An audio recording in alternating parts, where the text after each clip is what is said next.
Lillian de Waters in the Finished Kingdom, 1925.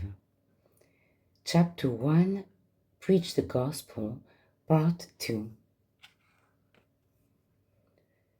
Believe that ye have, and ye shall manifest. Quote, Look unto me, and be ye healed, all the ends of the earth, resounds the voice of the great I am. Listen to the covenant from this source. I am the Almighty God. I am that I am. Do not I feel heaven and earth? Before me there was no God formed, neither shall there be after me. Behold, I am the Lord, the God of all flesh, the same yesterday, today, and forever. I am the first, and I am the last, and beside me there is no God. Yea, before the day was, I am He. Is there a God beside me? Ask what ye will. Before they call, I will answer, and while they are yet speaking, I will hear.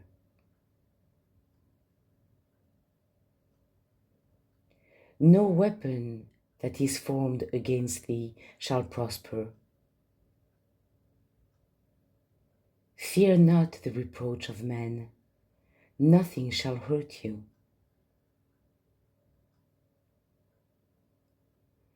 Behold, I give unto you power to tread on serpents. I give life to the faint. When thou passest through the waters, I will be with thee. The waters shall not overflow thee. The fire shall not burn thee. I will make darkness light before thee. I will make a way in the wilderness. I will deliver thee. I will guide thee. I will instruct and teach thee. I will strengthen thee. I will not leave thee, nor forsake thee. I will heal thee. I will take sickness away from the midst of thee.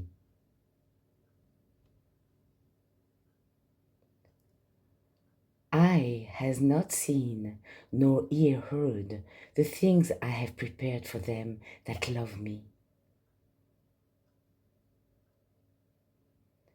I give unto him that is athirst of the water of life freely. I will put a new spirit within you and make you a new heart. Call upon me, and I will answer, and will show thee great and mighty things that thou knowest not. Behold, I make all things new.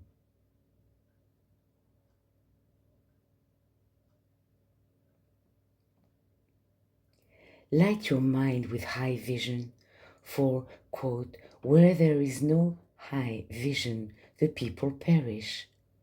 Proverbs 29:18.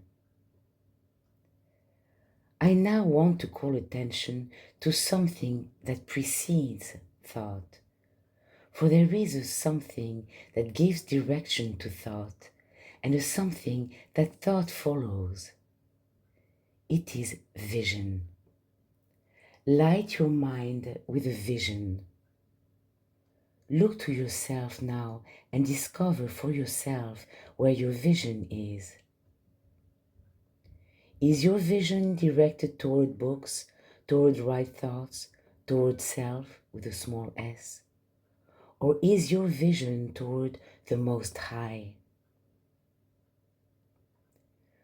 Where our vision is, there will our thoughts and feelings be also.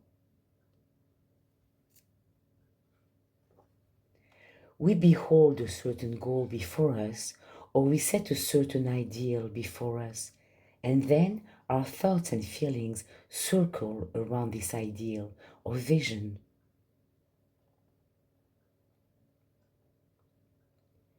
Vision is a looking toward, an inner attention. Thus we must vision toward the heights if we would ascend thereto. We must keep our vision toward that which is the origin of health, that which is the origin of peace, that which is the origin of victory.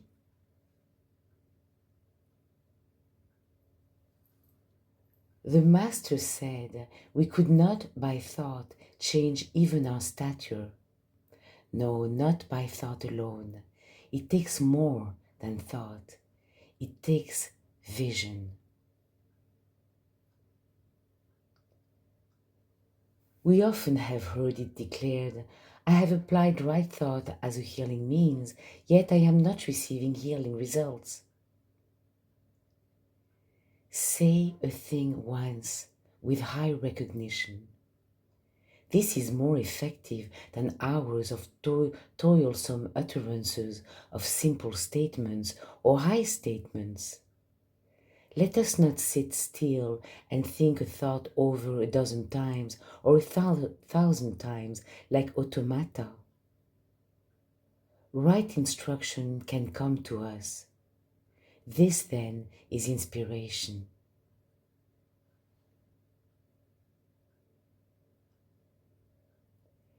In what direction is our inner eye pointed? Is it to the visible or to the invisible?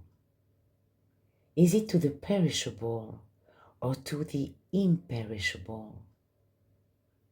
Is it to things and thoughts, or is it fixed to that which is above both things and thoughts? We are greater than our thoughts. Let us not make thought our master. We lived and moved and breathed before we ever entertained a single thought. The thinker precedes his thought, and the thinker is greater than his thought. Truth is. We do not have to make truth. Truth has already made us. Truth is independent of all that we can think or feel or reason. It is our recognition of truth that brings us freedom.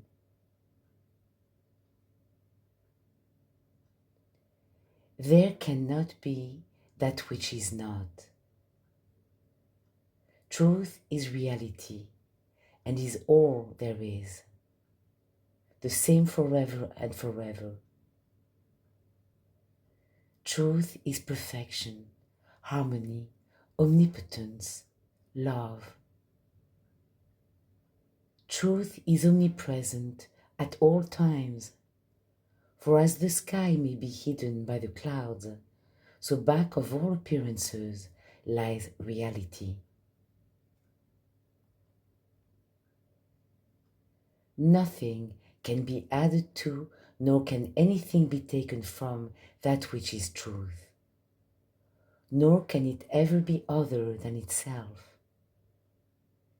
It is original, first, self-existent, infinite, unbounded, and unlimited. There is no time, no birth, no death, no space, no place, no limitation to truth that is.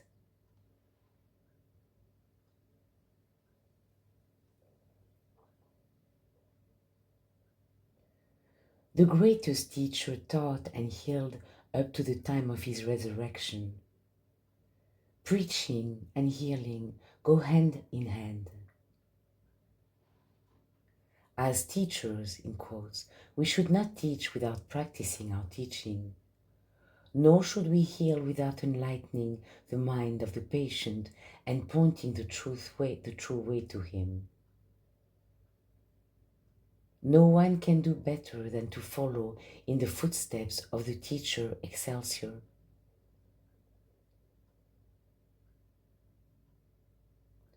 Why should we stop the healing practice until we have arrived at that point of progress where we can speak the word, in quotes, and the deaf will hear, the blind will see, and the lame will walk? Let this high goal ever be before us, stirring us into greater endeavor and accomplishments. One teacher who stands for the Absolute said, "Muscles highly trained have won out against natural muscles, and thoughts highly practiced have wrought mental havoc. What shall we, who wish to be free and not to engage in warfare, do when our peace and safety are menaced by foes of such giant physical and mental stature? We will seek unto God, the high presence in the universe, not affected by thoughts.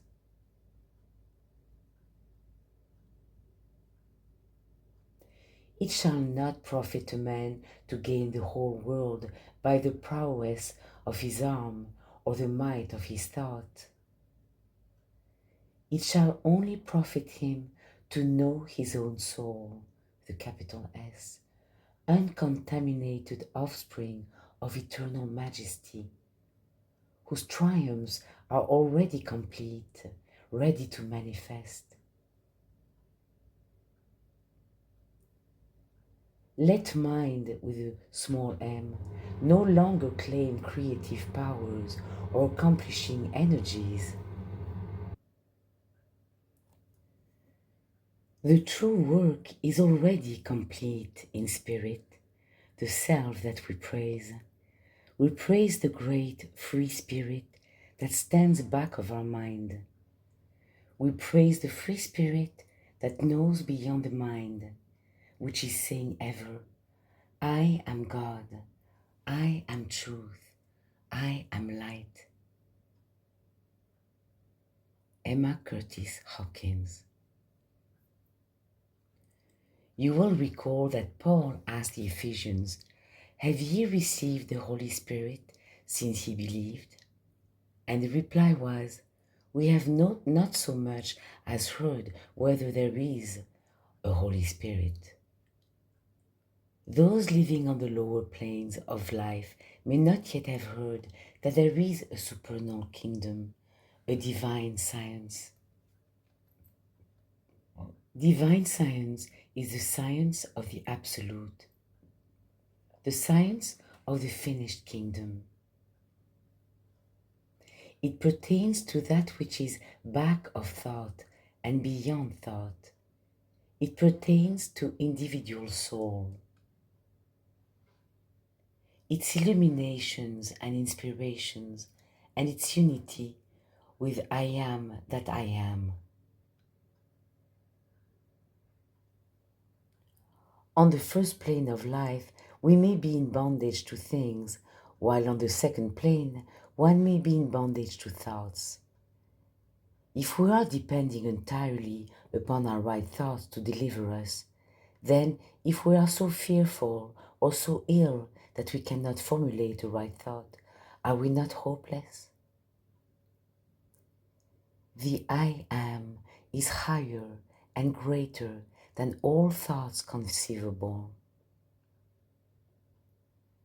To have right thought is right and good, but to worship right thought or to consider it God is not the way of the finished kingdom. Thou shalt have no other God before me. the I am. Right thought is but the path in which we walk from earth to heaven, from sense to soul.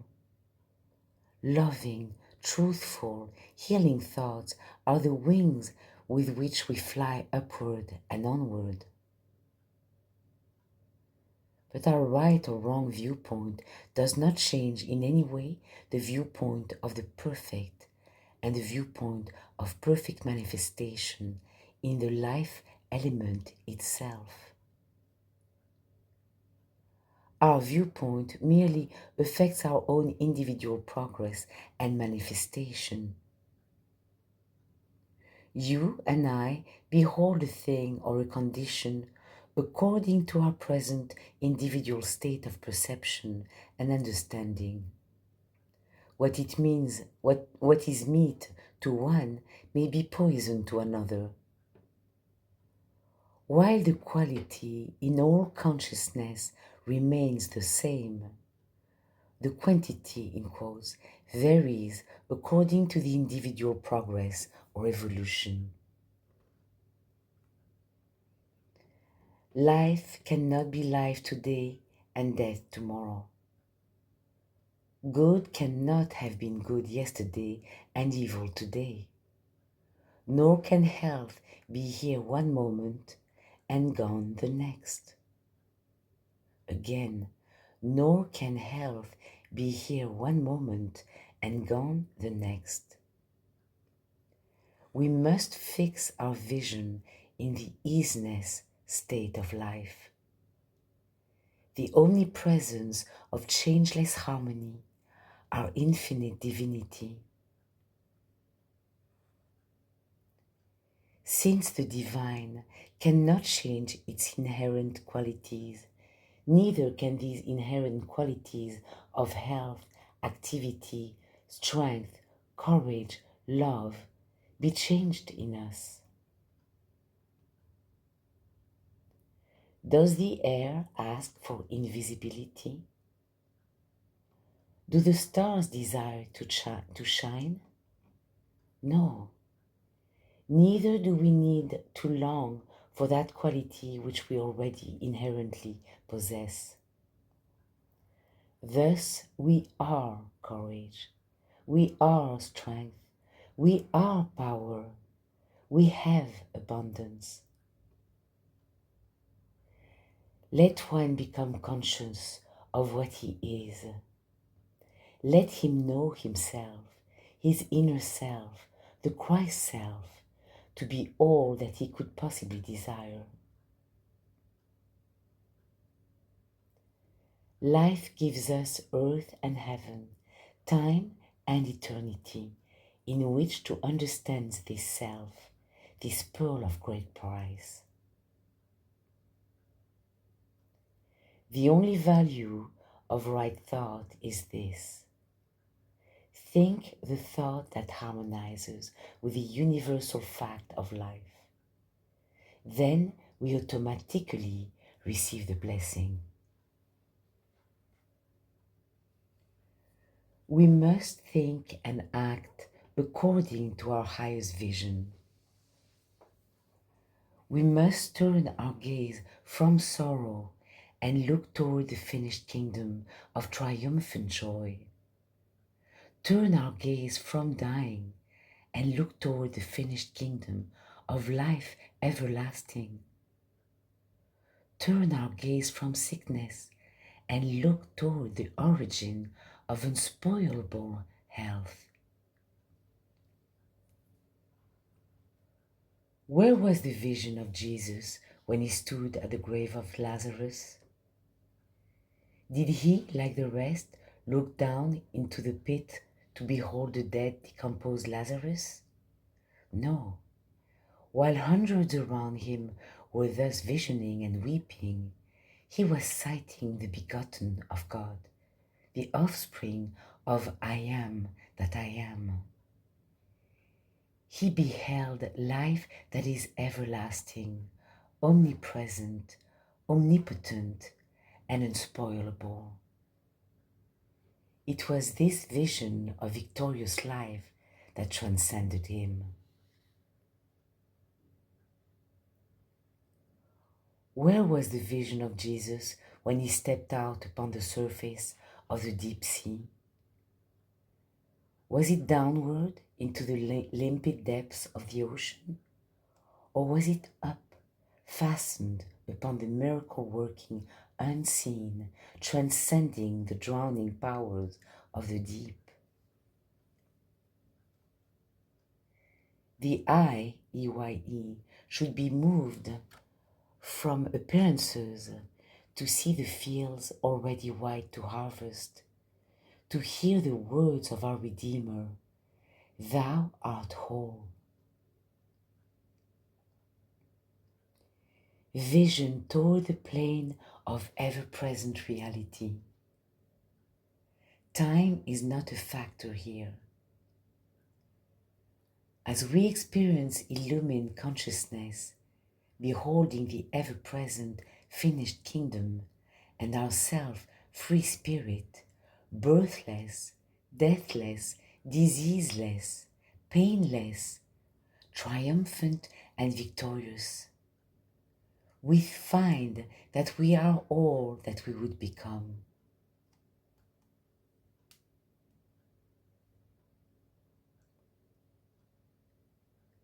In order to do the things of spirit, there must be soul unwisdoming, a spiritual recognition or realization of truth. It is not enough to become aware of the reality of the individual soul. There must also be a consciousness of identity with the universal life, even as the Master Jesus taught and illustrated. We are soul drops in the great ocean of life. We are divine sparks of the infinite light. Taking this as a starting point in the spiritual recognition of our oneness with the whole, it blesses and enriches us. Each is an individual center of consciousness in the great ocean of consciousness. How could we then expect to control our thoughts if we do not start on this right foundation, that we are greater than our thoughts? Only as we realize the self with a capital S that is above thinking do we become capable of controlling our thinking.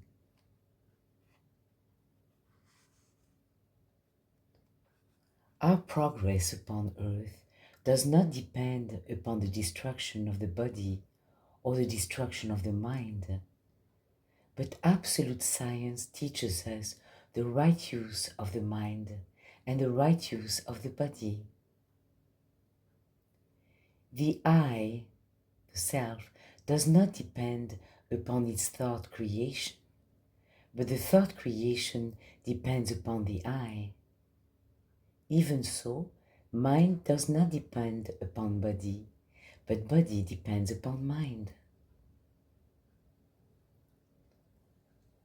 High consciousness tells us I am, and this is the final analysis or conclusion. The I am is self-existent. The mind should obey the I. Thus are we the master of mind and not its slave or servant.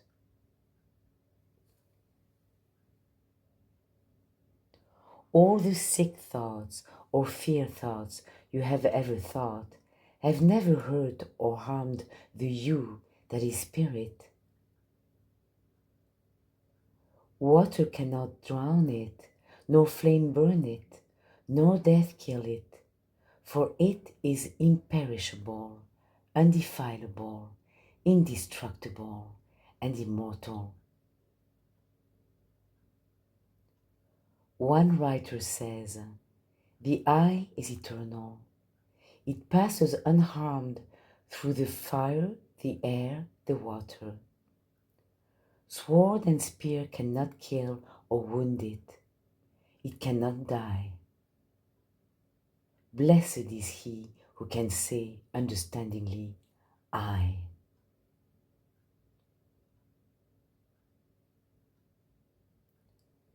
Nothing should daunt or falter the seeking heart, pressing forward toward the high goal, knowing it must forever live and will forever reveal its perfect self, the Christ, the head of the house. Quote from Paul: Thus is Christ the head of you and the head of your house. I live, yet not I, but Christ liveth in me. Where there is neither Greek nor Jew, bond nor free, but Christ is all, and in all. Therefore, if any man be in Christ, he is a new creature. The head of every man is Christ.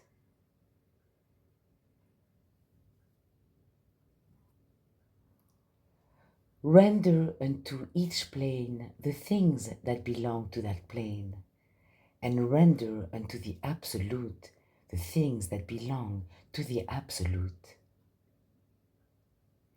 Give to the so-called physical its hospitals, operating rooms, prisons, and graveyards. Give to the mental realm its high thoughts, right declarations, and affirmations. But give to the Absolute its plane of unlimited dimensions, miracles, and ministering angels. As a house has many rooms, and one may sit in the kitchen or in the parlor, so this universe has invisible plane upon plane. And one has the divine and cosmic right to live, move, and breathe in any plane he so decides. This is our divine birthright, choice. It is necessary that we rise from ideal to ideal, from realm to realm, and from, quote, out of the depths to high deliverance. If the books we read contain uplifting, inspirational, instructive words and ideas, ever pointing us to something higher than we as yet have perceived, we read them carefully to drain from them that vital life that is in them. We should let Spirit be our teacher. As the divine spark that we are gradually comes forth in its own radiance, we are guided aright to higher and still higher heights. As the mind can enjoy the right pleasures of life and respond in joy to them, so can soul thrill with heavenly visions and feel the joy-giving touch of divine presence. Thus, the spiritually minded feel a contact, a soul response from the reading of certain books.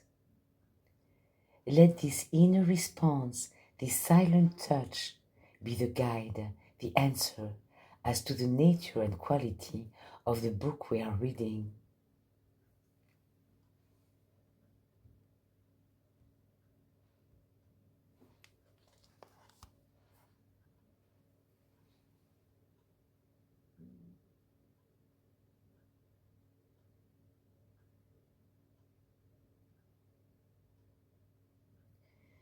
If, as we read the book, we feel happier and freer, fear thoughts and wrong ideas drop away from us like dead leaves. We rejoice because we are entering a new order of life.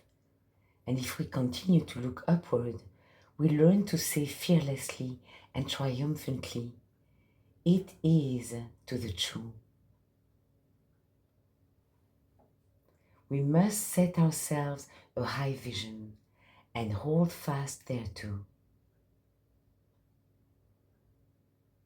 The mind which follows the rambling senses makes one as helpless as the boat the wind leads astray upon the waters. If we learn something today and yet tomorrow it becomes more clearly known to us, leading us to higher ideals, this is no reason for tears, as if we should say, how do I know that this also may not alter one way or the other? Quote, I will not leave you desolate, but in the Christ, which is the love of God made manifest to man, will I be with you all the way, says the ever-present impersonal truth. This universe of God is far more wonderful than has yet reached the heart of man. Quote, eye has not seen, no ear heard, neither have entered into the heart of man the things which God has prepared for them that love him. 1 Corinthians 2:9. For instance, we step out into our garden and pick beautiful roses. We watch the birds fly to and fro over our heads and hear them singing at our windows. We play with the sand or marvel at the stars. But who of us enjoys the unseen verities? How many of us see the unseen, hear the silence, and feel the touch of light and glory?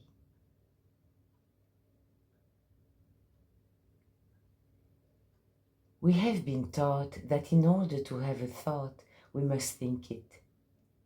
Not so. It is possible to gather a thought out of the invisible element, the same as we pluck the visible flower. We can see a flower. Why not see a thought? We can hear the musical sounds of the Victrola. Why not hear the music of the spheres? We can see the light of the sun. Why not see the light that transcends the sun?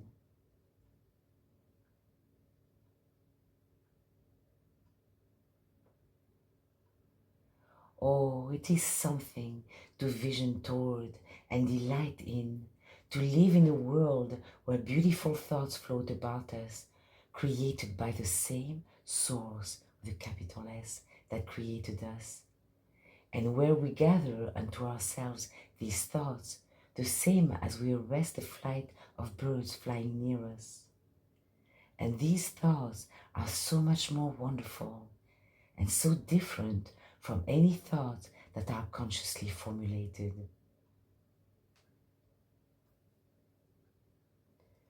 Where did the manna come from that the children of Israel found on the ground every morning and which fed them for 40 years? Did it grow out of the earth? Oh no, it was above, and they saw it. Where did the bread come from and the fish with which Jesus fed 9,000 hungry mouths? Did the bread come from the seeds that were put into the earth? Or were the fish gathered from the seas? No, indeed. They were present in the great universal. Jesus saw them already prepared, and his vision extended so that they around him saw the same and ate the bread and the fish. Are we not walking through a finished kingdom? Is not heaven at hand? Is not the kingdom without us as within us?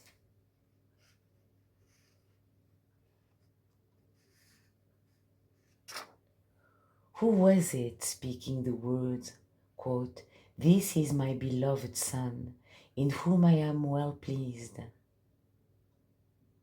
Was it the voice of any of the people surrounding Jesus at the Jordan? No, they did not speak it, but they heard it. Did Jesus himself say the words with his own lips so that the multitude heard and saw? No, Jesus himself was listening, not speaking. Did you ever stop to think, or has it ever unfolded to you that the universal has a voice? That voice, sound, and words can proceed from the depths of the infinite as well as from the throat of the individual. Who was the fourth man that was seen walking with the 3 Hebrew captives in the burning furnace? Did Nebuchadnezzar imagine he saw a fourth? Was the fourth a product of his own imagination? Was not the fourth, quote, like unto the Son of God? Indeed, the infinite intelligence in which we live can manifest itself as form, as well as thought or voice for those who believe. And believe is here emphasized. To whom or to what was Jesus addressing himself when he spoke? Father, I thank thee that thou hast heard me. Was he talking to himself? No, he was recognizing and praising the one infinite, the all-hearing, the all-knowing, the all-seeing, the almighty omnipresence.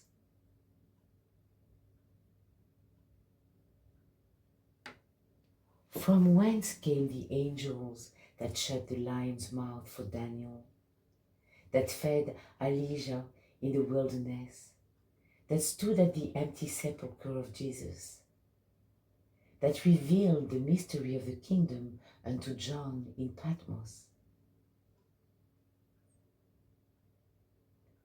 The great I am, the all-filling presence, the all-knowing reality, can this not make itself felt, seen, heard, understood? Quote, I am in the Father, and the Father is in me.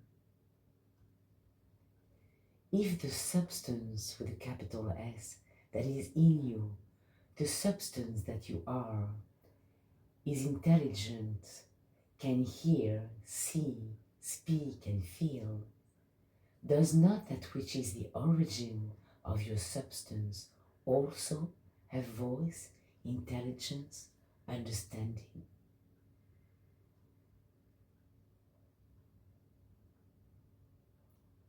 Quote, blessed are the poor in spirit, the believing, for they shall see God. Blessed are they who believe in angels, for they only can behold them. Blessed are they who listen for the voice of the silence, for they only can hear it.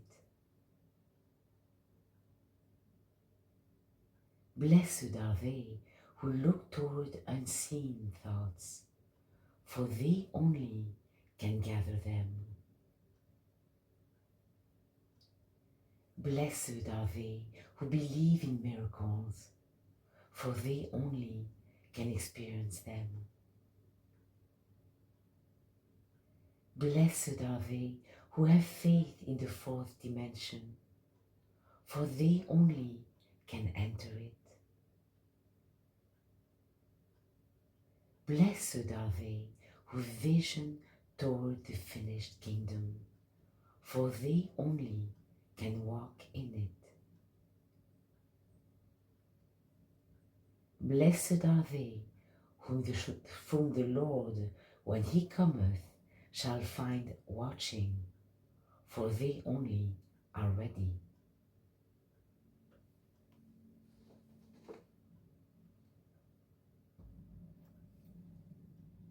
In darkness we behold the dark, in the tunnel we see not the light. Quote, I am the door, exclaimed the great prototype of the finished kingdom. The recognition of the risen Christ is our light out of the darkness, the darkest tunnel, and the blackest night. Instead of contemplating right reason as the Christ, we now contemplate our real self as the Christ. Right reason is now but an avenue or means of recognition. Instead of contemplating our right thought as infinite power, we now contemplate the I am as the one and only omnipotence within us and above us. Right thought is now but a means, a gift of God, the path from sense to soul. Instead of contemplating one's individuality as the ultimate recognition, we now contemplate our unity with the whole, our oneness with the sustaining infinite. Instead of consciously directing right thought to heal, we have now risen in consciousness so that we can, quote, become conscious for a single moment that life and intelligence are purely spiritual. And when we would manifest divine order, we know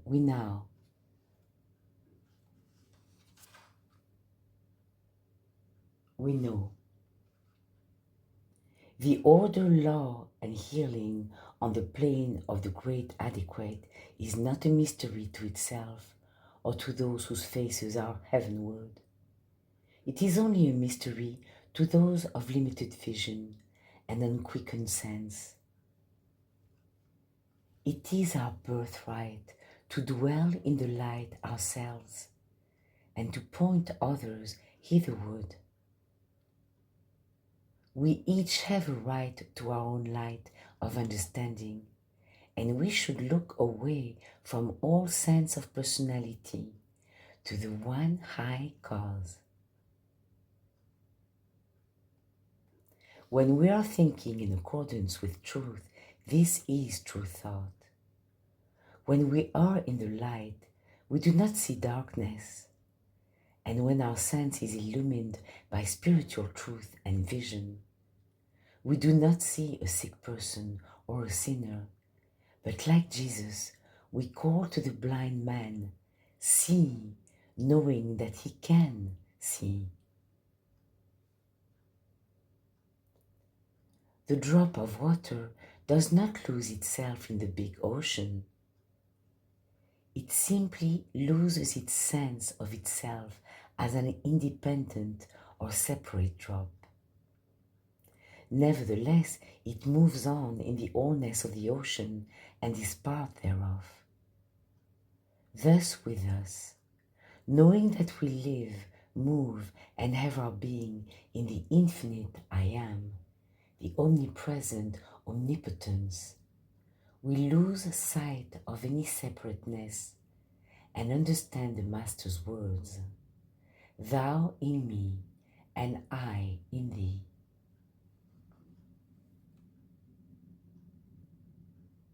The word miracle rightly belongs to the high plane of the Absolute. Thus, this plane is called the plane of the miraculous, superlogical, or mystical.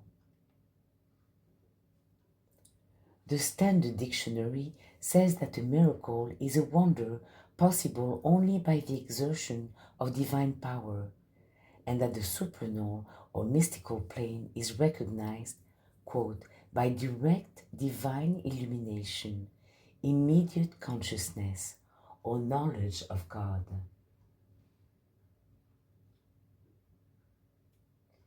If a person were ill and under metaphysical treatment recovered gradually so that within a few weeks' time he was again perfectly well, this would not be called a miracle, as would a healing that was instantaneous. In the popular book Tertium Organum, we read the following, quote, "But what, after all, is mysticism? Mystical states of consciousness are closely bound up with knowledge received under conditions of expanded receptivity. Until quite recently, psychology did not recognize the reality of the mystical experience and regarded all mystical states as pathological ones. Mystical states give knowledge which nothing else can give. Mystical states give knowledge of the real world, with all its signs and characteristics. The results of the mystical experiences are entirely illogical from our ordinary point of view. They are superlogical." End of quote. All instantaneous healings and deliverances spring from a divine state of consciousness or a spiritualized consciousness. This is the plane or realm of heavenly visions, ministering angels, and mighty things, the plane above, the plane wherein truth is, wherein harmony is, wherein the finished kingdom is. It was from this plane that Jesus Christ commanded, "See, hear, stand up, walk, come forth, arise." It was from this plane, this high plane, that he cried to the great invisible yet ever-present, "Glorify me, deliver me, thy kingdom come."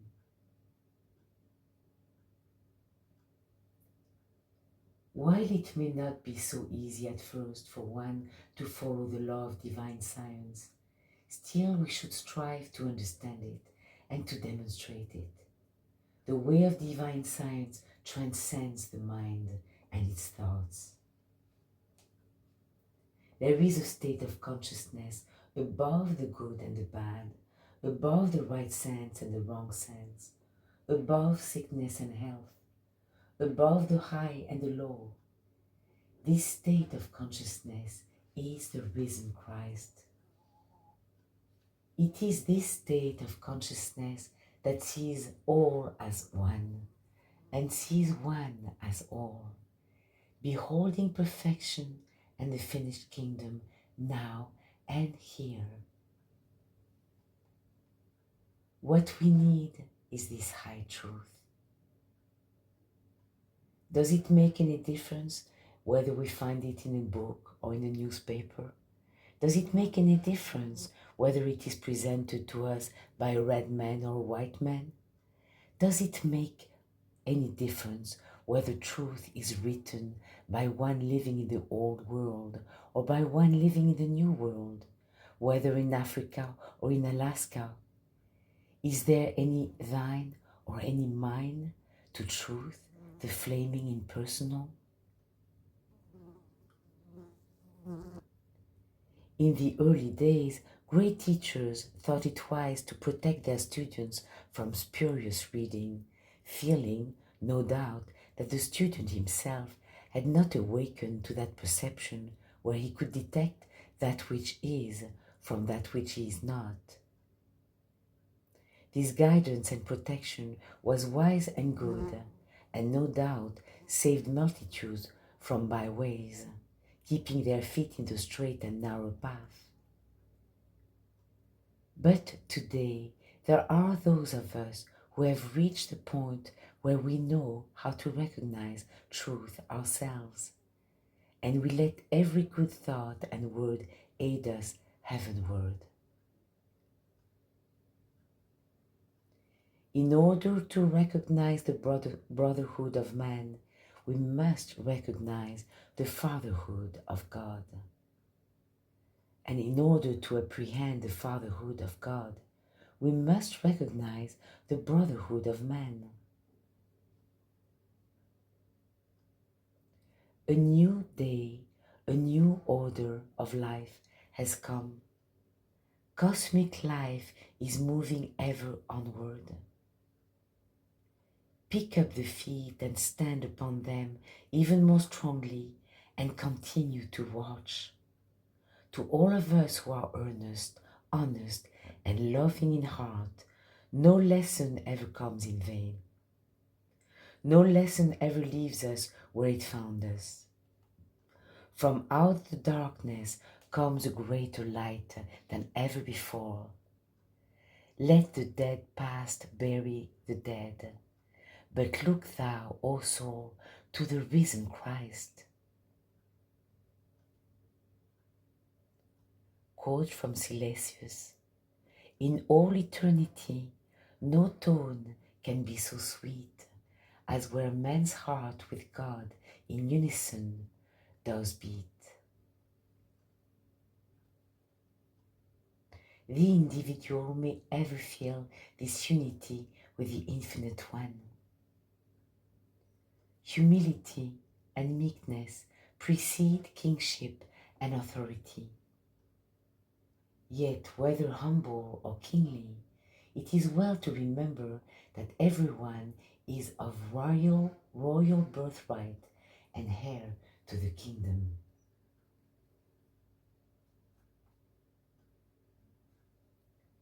There is a gate that opens up to celestial glories.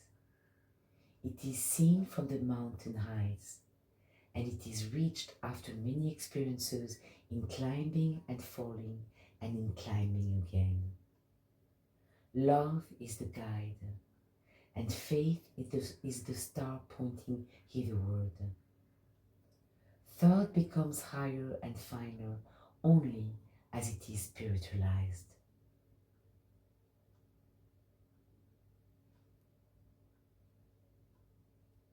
A quote from G.A. Fuller: like a crystal, reflect all light that comes to thee, and then shall the light of thine own soul become more and more brilliant. Now the world has waited long for a great cosmic religion that should absorb all the truth. It has also waited for a religion that would appease the heart hunger of all ages, and also one that would contain within itself a fountain of perpetual inspiration. To possess this religion in its fullness, one must be able to find the oneness of self with the infinite. Love alone has within itself the power to redeem, lift up, and enlighten the world. Be as firm and as unyielding in what thou knowest to be right as truth itself. Keep thy whole life near to the ideal thou hast set up before thee. Let love lead thee ever with her gentle yet firm hand along the pathway that makes for true righteousness. Then thou hast found the perfect way that leads to complete mastery of all things. End of quotes. To those who may long to reach the way of spirit, yet do not clearly discern it, the teacher repeats: you can clearly understand that the thinker must be greater than his thought, that the manifestor, or that with capital letters, must be higher than his manifestation. Thus you are above thoughts of any kind, above trouble, above disease, above death, above the pairs of opposites. Again, above the pairs of opposites. The I or me of the self is the real self, the Christ self, pure, imperishable spirit. As you speak from the Christ self, you surely say, quote, I am spirit, undefilable, undefeatable, imperishable, impervious, immortal. I cannot be touched by trouble of any kind, for I am above, I am from above. I cannot be sick, for I am incorruptible. I cannot die, for I am imperishable, imperishable. I am immaculate, triumphant, original self.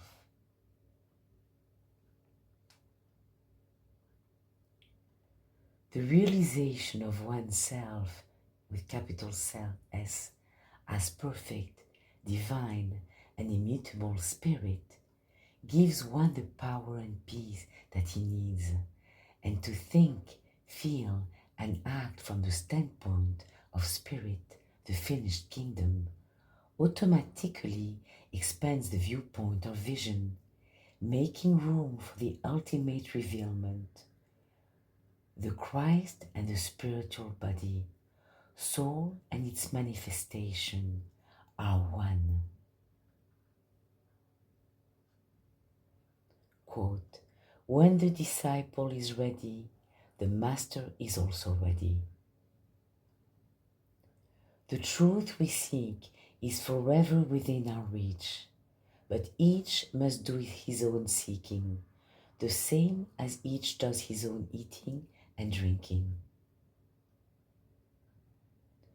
We can help another to a great extent in making plain the steps which we ourselves have learned through experience.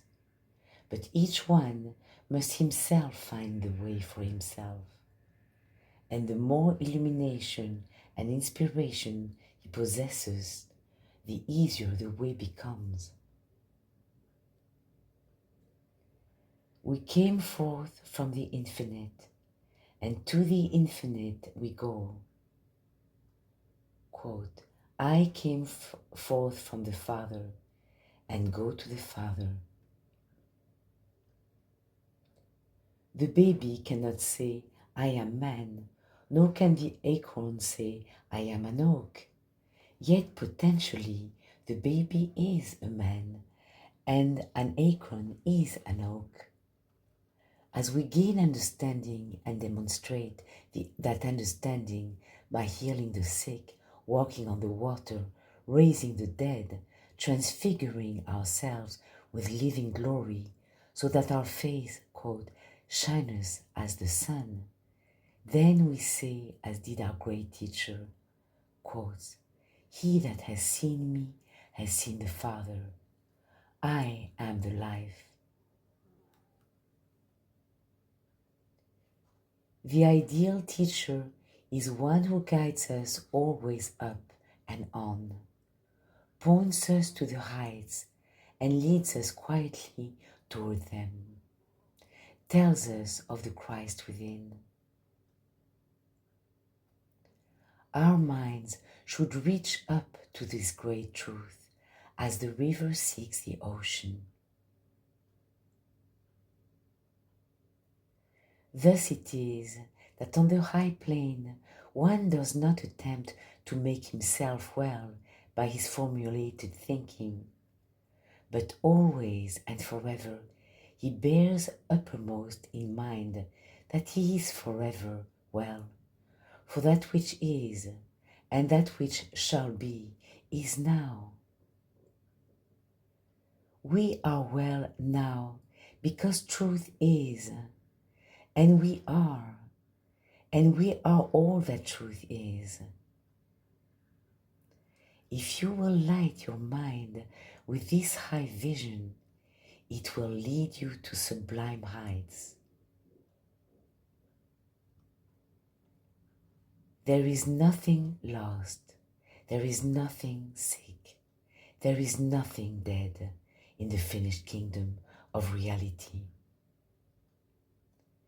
Even a tiny glimpse of this kingdom is quickening and renewing, uplifting and inspiring. Truth is first. It has no cause. The finished kingdom sets aside the mental law of mental cause and effect. There is nothing to oppose truth. There is nothing besides truth. Truth is universal freedom. All things are possible unto us, for we are in and of this truth. Herein the beginning is as the end, and the end is as the beginning. Herein is permanent easiness. Herein is changeless reality. Herein is infinite life and its infinite finished wholeness. Quote, said the Christ, "What I say unto you, I say unto all, watch."